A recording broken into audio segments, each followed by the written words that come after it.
तो जापान की यात्रा का 9वां दिन शुरू करते हैं अपन। हाँ, 9वां दिन शुरू करते हैं। अपनी जो यात्रा खत्म हुई थी जाके केप साटा। केप साटा में के लास्ट कॉर्नर पे है ना। हाँ, ये क्यूशू आइलैंड जो है उनका साउदर्न आइलैंड, उसकी बॉटम टिप है। हाँ। Lands and. तो उस पार्किंग में जो नज़ारा था रात का, तारों भरी रात। हाँ, वो तो बहुत खूबसूरत थी। हाँ, ऑब्जर्वेशन डेक और जो दूसरी चीजें हैं वो वहाँ पार्किंग से थोड़ा सा ही आगे था। अच्छा, सनराइज हो गया एक। हाँ, चलना आगे, अब आगे चलना। तो केप साटा में वो है लाइट हाउस। ये जो लाइट हाउस है ये 2013 तक इसकी 300 येन फीस लगती थी और उसके 300 येन लगती थी है? हाँ, एक विजिटर की ऑब्जर्वेशन डेक तक जाने की। अच्छा। हाँ, लेकिन उसके बाद ये फ्री है और ये 1871 में बिल्ड कर दिया था इस लाइट हाउस को। ओके। तो बहुत ही अच्छा नज़ारा है इधर, लेकिन उस दिन गर्मी बहुत थी। हमने अपना ब्रेकफास्ट यहाँ पे बना लिया था। ओके।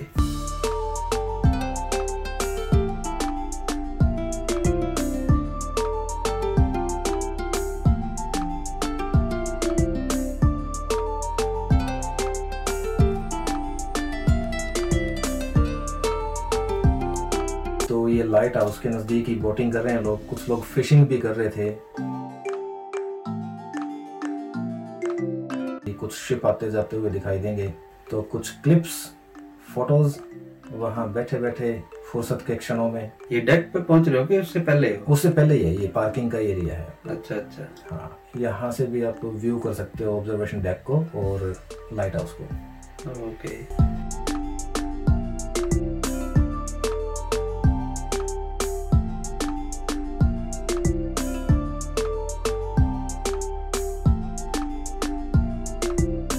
ये कुछ लोग फिशिंग कर रहे हैं इधर।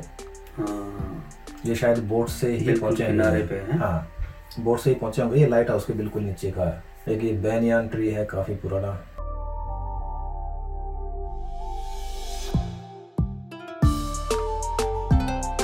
तो यहाँ से अब हम वॉक करते हुए, एक टनल है ये। ओके। यहाँ से आगे निकलना अच्छा, पड़ता है। टनल के थ्रू रास्ता है। टनल के थ्रू रास्ता है गुड।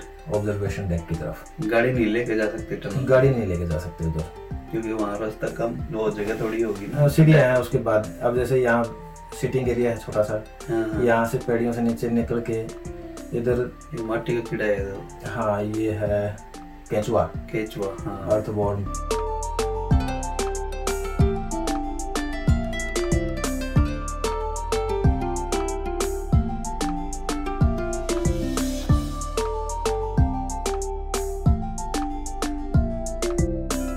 तो काफी अच्छी वॉक है ये। इधर नीचे की तरफ फिर ऊपर चढ़ना पड़ेगा अपने को।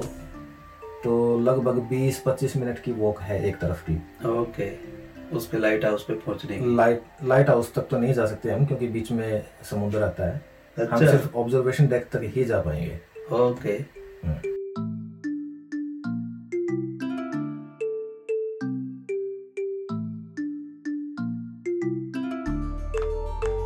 केप साटा को साटा मिसाकी भी बोलते हैं ये लोग। हाँ, साटा मिसाकी।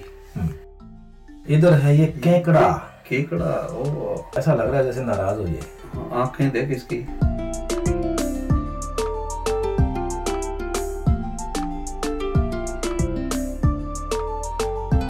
सूरज चमक रहा था, ऊपर से नमी थी मौसम के अंदर, तो पसीना जबरदस्त आया हुआ था उस दिन। तो ये हम काफी नजदीक पहुंच गए अभी ऑब्जर्वेशन डेक के। ये उसका मैप है वहां तक पहुंचने का, गाइड मैप।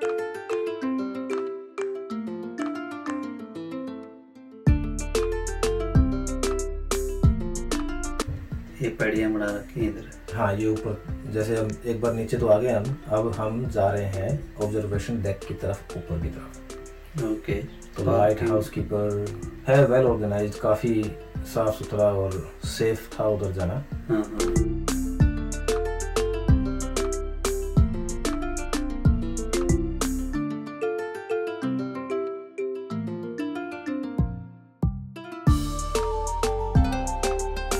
ये हम ऑब्जर्वेशन डेक के ऊपर आ गए अभी। ओके। यहाँ से जो लाइट हाउस हम देख रहे हैं वहाँ बीच में पानी है, तो हम लोग पैदल चल के तो नहीं जा पा रहे थे उधर। ओके।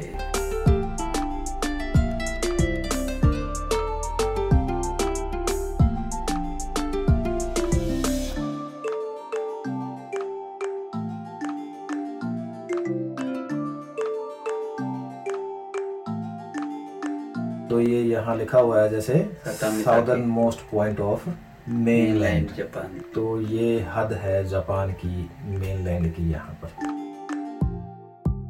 ये एक फेमस माउंटेन है, ये इरप्ट होता रहता है।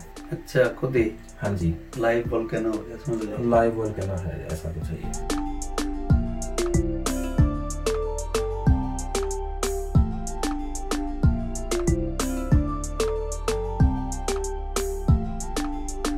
ये ऑब्जर्वेशन डेक के अंदर का हाँ, यहाँ बैठ नजारा है। सकते हो। यहाँ बैठना चाहो तो बैठ सकते हो अंदर।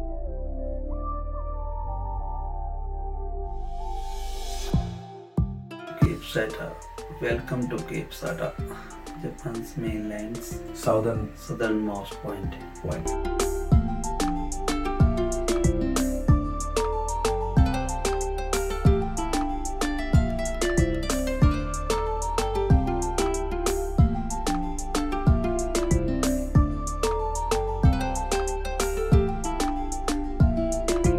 ये जमा कॉर्नर पर लास्ट में पहुंच लिए, समझ लिए। हाँ, ये बिल्कुल साउदर्न टिप है ये।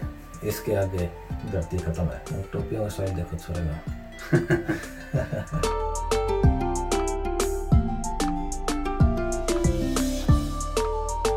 तो इधर थोड़ा सा हम एक्सप्लोर करके आसपास देख के हमारा अब वापस की तरफ रुख किया हमने। बस वहाँ ऑब्जर्वेशन डेक से थोड़ी देर ऑब्जर्व किया। हाँ, ऑब्जर्व आसपास का ऑब्जर्वेशन डेक असल में वो व्यू पॉइंट ही होता है एक तरह का ना, जहाँ से आप ज्यादातर एक्सेस कर सकते हो देखने का। हाँ हाँ बिल्कुल। तो उधर देख के हम फिर वापस ही की तरफ हो लिए थे।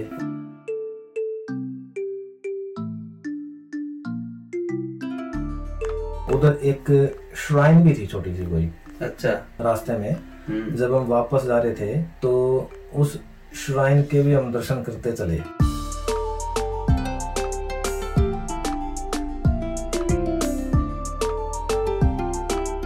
रास्ते में श्राइन वैसे बना रखी हुई छोटी, ये टोरी गेट है ना। हाँ, ये टोरी गेट है इधर। अब तो मैंने भी कई चीजें मेरा पट गया किसने किए बोल रहे हैं। हाँ, तो ये फिर वो हाथ मुंह धोने का बेसिन है ट्रेडिशनल, और ये वो बिल्डिंग है जहाँ लोग मत्था टेकने वाला जो जहाँ वो घंटी बजाते हैं और परवरदिगार की मजार है यहाँ। फिर हम चढ़ चले हैं वापस हमारी पार्किंग की तरफ।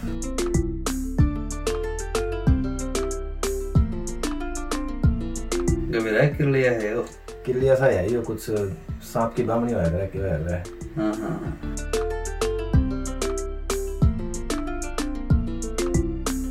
ये तो कलरफुल सा है। हाँ, काफी चटकीले रंग का है। पर्पल सा। आई थिंक एक फीमेल होगा एक मेल होगा, हमने शायद इनको डिस्टर्ब कर दिया होगा वहाँ पे। हाँ।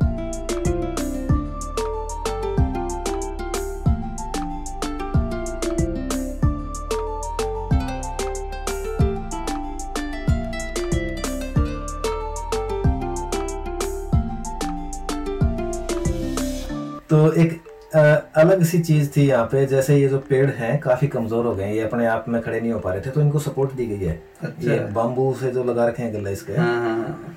तो इनके साथ तो ये सपोर्ट दे रखे हैं, खड़े कर रखे हैं। हाँ, सही बात है। अब ये नहीं पता कि ये शायद इनकी कोई ट्रेडिशनल चीज रही होगी, लेकिन इन्होंने इसको प्रिजर्व करने की कोशिश कर रहे हैं। करने की काफी कोशिश की है। सही बात है।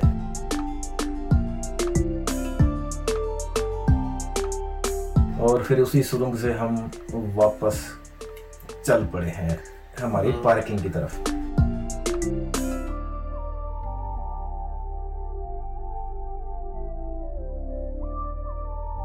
ये राइट साइड में है टॉयलेट्स, इधर ये है टॉयलेट्स।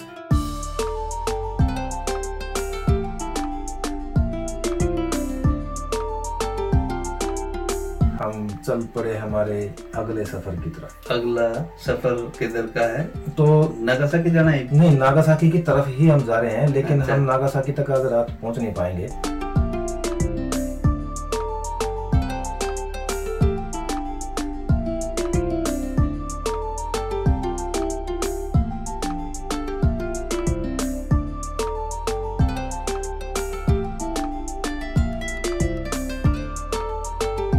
ये वो पार्किंग है राइट साइड में जिसमें हम रात को ठहरे थे। ओके। बहुत नजदीक थी वो, कोई ज्यादा दूर नहीं थी। इधर ये बीच है, इधर स्विम करना चाहते हो तो गर्मी कुछ ज्यादा ही थी, तो हमने भी उस दिन सोचा कि स्विम कर लें कहीं बीच के ऊपर। तो हमने गूगल मैप पे हमारे रास्ते के अंदर ही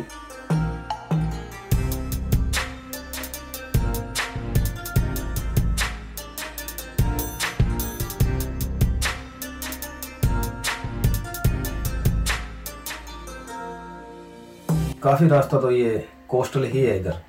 समुद्र के साथ साथ ही है। समुद्र के साथ साथ ही है, छोटे छोटे गांव है नजदीक भी। यही रोक के मार लेने थी कुछ ही। अड़के में दिखा को नहीं, हमने पत्थर थे लेकिन कुछ पब्लिक एक्सेस नहीं दिखाई दे रहा था इधर।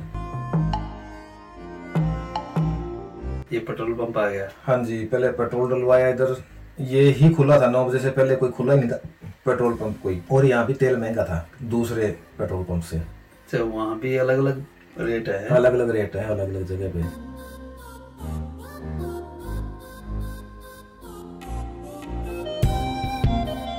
फिर कुछ सामान लिया हमने फैमिली मार्ट से। ये राशन की दुकान आ गई। राशन की दुकान, यहाँ सामान लेके फिर आगे बढ़ चुके हैं हम, क्योंकि डेली कुछ न कुछ जरूरत पड़ती रहती है, तो ये बिल्कुल सामान स्टॉक रखना पड़ेगा।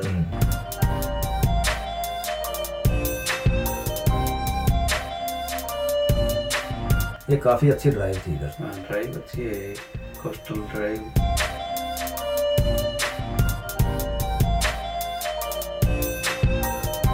के साथ साथ ही एक छोटा सा टाउन था जहाँ पे हमने बीच फाइंड आउट किया था।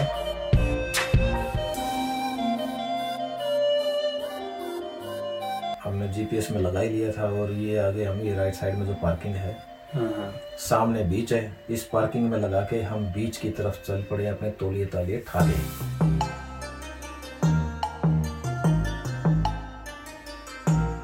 पब्लिक शावर्स भी अवेलेबल हैं इधर, कोई अगर शावर वगैरह करना चाहो तो। बाथरूम में भी नाश के है। हाँ, लोग बोट पैडलिंग भी कर रहे हैं और साहब जी चल पड़े हैं पानी में।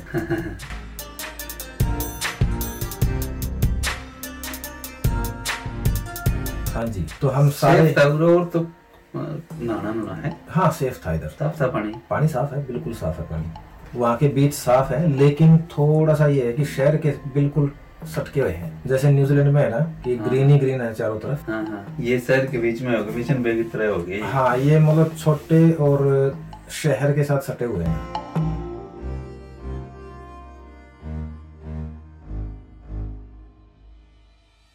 हम समुद्र में नहा के हम शावर्स की तरफ चले गए थे, वहाँ साबुन सुबुन लगा के नहाए फिर अच्छी तरह। ये 1 लाख बन दुखी हो रहे हैं। ये 2-3 जने हो रहे थे दुखी। माझी चल अकेला है। हाँ। फिर भाई हम अपने साबुन सुबुन उठा के तौलिए लपेट के कच्चा सिर पर धर के गाड़ी में बढ़ लिया हमारी में।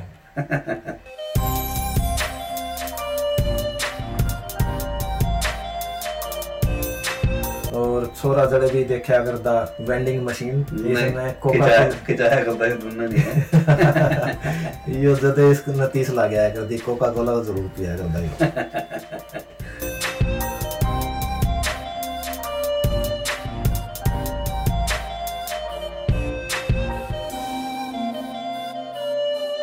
एक हम रास्ते में हम गुजरेंगे ओसुमी चोल वगावा और कृषि मनगामिसा मिजा।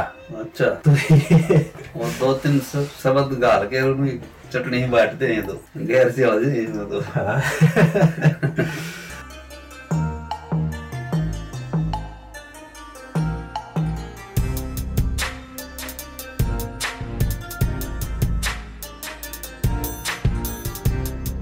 तो वो ये के जने तो नहर में चलन लग रही गाड़ी। ये सफेद कलर की वो थी सड़क गोला।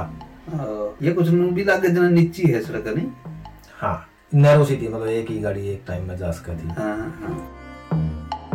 तो यहाँ से हम लिया एग्जिट, क्योंकि मोटरवे टोल रोड तो हमने अवॉइड किए हुए हैं, तो ये अपने को मोटरवे पे तो ले जाएगा नहीं, वो लोकल रोड पे ले जाएगा ये। हाँ,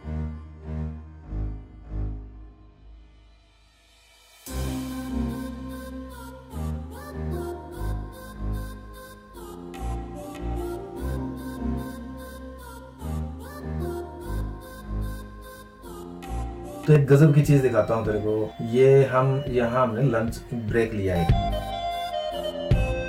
ये है वो वेंडिंग मशीन। लोकल फार्मर्स जो हैं वो पीले अंडे देसी और ये सफेद अंडे, अलग अलग वेंडिंग मशीन है इनकी। और इनके अंदर कॉइन्स डालो और ट्रे बाहर आ जाएगी। ऐसा? हाँ, बिल्कुल बिल्कुल। ये वहाँ लोकल्स थे कुछ, इनसे हमारी छोटी मोटी बात हुई। मैंने रिक्वेस्ट करी कि हमें गाइड करो कैसे हम अंडे इसमें निकाल सकते हैं। तो ये बड़े प्यारे लोग थे दोनों।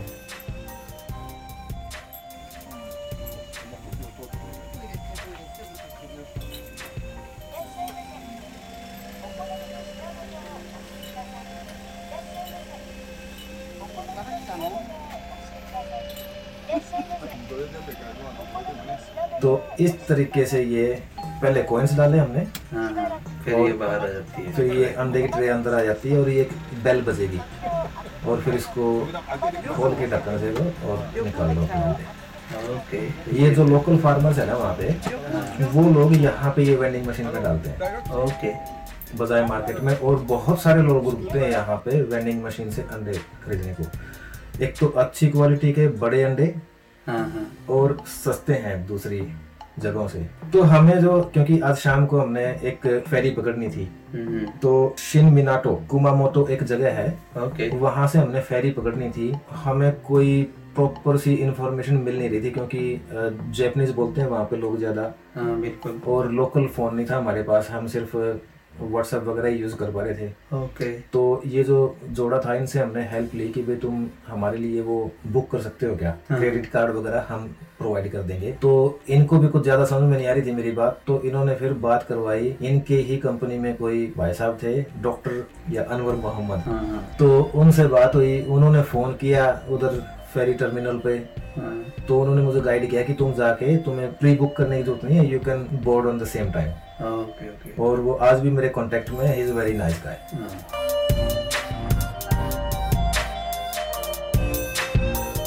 और फिर हम खेतों से होते हुए निकल रहे हैं। ईसा एक जगह है, वहां से होते हुए हम मिनामाटा, और एक रोड साइड स्टेशन है तानोरा, हाँ मिचिनोए की, हम वहां पे एक ब्रेक लेंगे। तब तक हम एंजॉय करते हैं हमारे सफर को।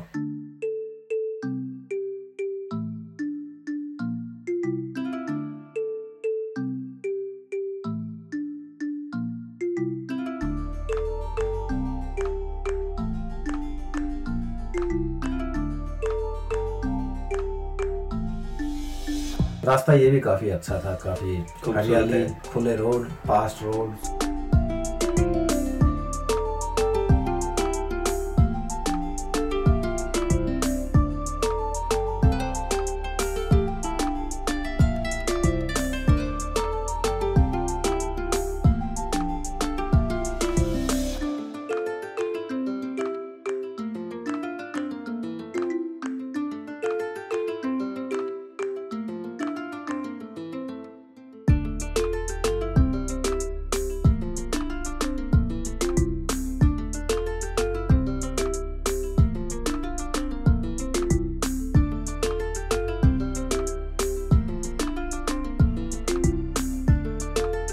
बारिश फिर से आ गई है। हाँ, बारिश तो आती जाती थी।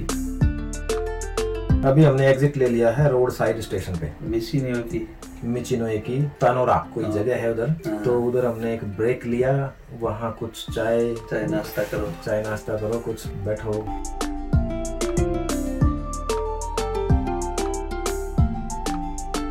और यहाँ हम चाय नाश्ता करके फिर से आगे चल पड़े। तो सामने रोड साइड स्टेशन की शॉप्स थी। ओके।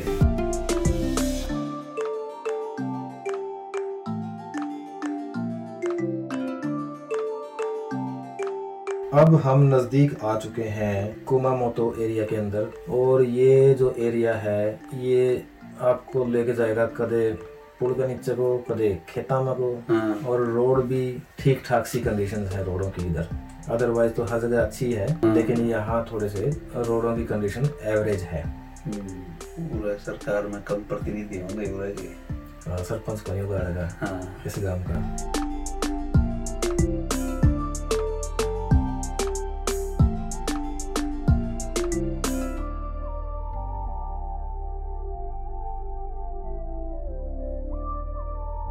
अच्छा, आसपास भी जिस बाम्बू के पेड़ हैं बहुत हैं, रास्ते में भी जगह जगह पे। ये वहाँ का वो होगा ना, फॉरेस्ट ट्री होगा, जैसे कहीं भी उग जाता है जंगल ट्री का बोल दिया। हाँ, मे भी।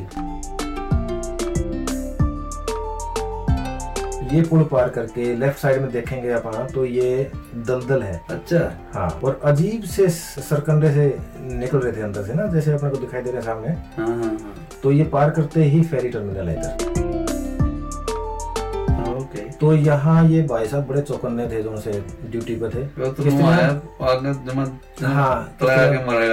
बाजा। हाँ, मेरे ख्याल यहाँ थोड़ा सा काम ज्यादा है इनके पास। तो पहले मैं बुक करवाने चला गया अंदर की तरफ, लेकिन ये लोग क्रेडिट कार्ड ही नहीं एक्सेप्ट कर रहे थे। अच्छा। तो फिर ये बोले भाई जाके जल्दी से कैश निकलवा के लेके आओ। तो एक कोई शॉप थी 7-Eleven के जैसी, लेकिन ये मैंने पहली बार ही देखी थी, ये फ्रेंचाइज इसकी डेली, पता नहीं क्या नाम है इसका। अच्छा अच्छा। तो यहाँ एक ATM था। बहुत सारी शॉप्स जो है, फैमिली मार्ट, सब में 7-Eleven, सब में कुछ ना कुछ होगा है कैश निकलवाने का। ओके। ज्यादातर होगा। तो फिर हम आए और मैं भाग के अंदर इस बिल्डिंग के अंदर लेफ्ट साइड में जो है यहाँ से टिकट ली। हाँ। और फिर हमारा नंबर आ गया शाम को फेरी के अंदर चढ़ने का। ओके।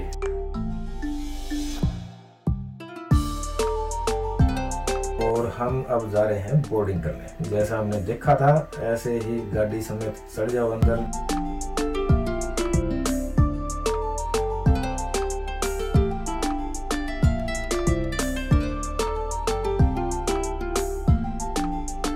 गाड़ी लगा के पहुंच जाओ ऊपर केबिन के अंदर। क्योंकि रात थी, थोड़ा सा बारिश भी हो रही थी, तो हम लोगों ने बाहर खड़े होने की बजाय अंदर से ही वाईफाई, फ्री वाईफाई है कि? हाँ, तो हमारे पास तो पॉकेट वाईफाई था, तो हमें कोई टेंशन थी नहीं इस तरह की। पॉकेट वाईफाई ठीक रहेगा। जापान में पॉकेट वाईफाई बहुत ही कामयाब है। अच्छा। हाँ जी, अनलिमिटेड डेटा था हमारा। हाँ। और अप टू 10 डिवाइसेस कनेक्ट कर सकते थे अपन। ओके। तो हमें तो कहीं दिक्कत आई नहीं। 97% of area in Japan is covered by that pocket wifi. और स्पीड भी अच्छी थी। फिर तो अच्छा है। हम लोग नेटफ्लिक्स भी यूज कर रहे थे उसमें।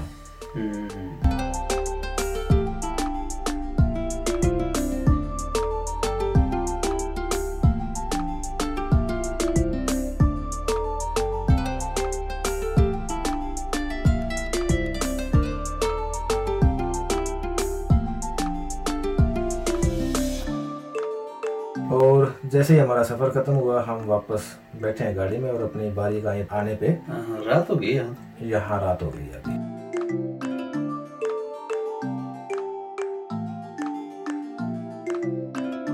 और हम चल पड़े हैं अभी एक यूकी नाम से बीच है।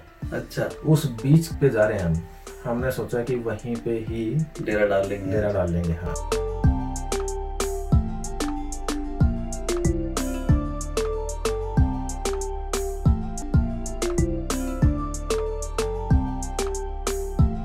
ये 7-Eleven आ गया तो। ये 7-Eleven है, यहाँ हमने खाना खा लिया था। ओके।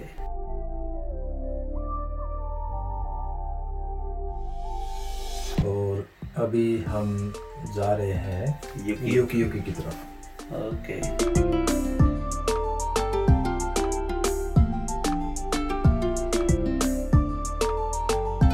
यहाँ पे फिर क्योंकि हमारा राशन हमने डेली लगभग एक आध दिन में हमारा स्टॉक करना ही होता था। छोटा सा फ्रिज था। तो इस सुपरमार्केट में जब हम गए तो यहाँ बच्चे हमें बड़े उत्सुकता से देख रहे थे। हाँ, वो देख के हमारे एक कड़े आ गए हुए। हाँ, तो इन्होंने ऐसे इंसान देखे नहीं होंगे ना। और वो भी 3-4 इकट्ठे। तो वो बड़ी जिज्ञासा से देख रहे थे कि भाई ये बंदे आए तो आए कहाँ से इतने। दिखते तो इंसान जैसे ही है, लेकिन पता नहीं कौन है। तो ये आ गए हम पार्किंग के ऊपर, हमारी यूकी बीच के ऊपर। ओके। ये नागासाकी से थोड़ा ही दूर है। अच्छा, नागासाकी के नजदीक ही पहुंच गए हम। नागासाकी के बहुत नजदीक है अभी। तो हमने यहाँ रात बिताने का निर्णय लिया और यहाँ हम सोए। और सुबह जैसे हम देखेंगे कि आसपास बीच कैसा दिखता है। हाँ। और जो यहाँ पे नहाने की भी सुविधा थी। अच्छा। टॉयलेट्स के साथ साथ। अच्छा, ये कौन सा वो पब्लिक बात था के? पब्लिक बात था यहाँ पे। सेंटो? ना सेंटो नहीं था, यहाँ ठंडा पानी है। अच्छा, ठंडा पानी में? हाँ, फ्री में नाओ, सुस्ती खोलने हैं सबकी जमा सारा। कल सुबह हम यहाँ से तैयार होते ही हम पहुँच जाएंगे नागासाकी। तो फिर आज का सफर यहीं तक था? आज अपना सफर यहीं तक है, 6.5 घंटे लगभग हमने गाड़ी चलाई है, ड्राइव की है। हाँ, और काफी लंबा सफर था हमारा, तो जिसमें हमने फेरी भी क्रॉस करी है। शिमाबारा में हमने फेरी से उतरे थे हम। शिमाबारा एक जगह है उधर दूसरी तरफ कुमामोटो से। तो फिर कल अपन नागासाकी घुमाएंगे? कल अपन नागासाकी घुमाएंगे। नागासाकी में कुछ इंटरेस्टिंग चीज जो है, उसमें से जो सबसे ज्यादा इंटरेस्टिंग मेरे को जो लगा था वो था बैटलशिप आइलैंड। ओके। तो उस पे हम उतर तो पाए नहीं आइलैंड के ऊपर। कुछ बैटलशिप आइलैंड कौन सा, वो जो इसमें थोड़ी सी जगह में कई हजार लोग रह गए? हाँ। अच्छा, तो फिर अब हम मिलते हैं कल। हाँ जी, सो आराम करो। हाँ, सुबह चला ही नागासाकी, नहा धो के। हाँ। नहा के आ लूंगा मैं भी। आ लिए तू भी नहा के।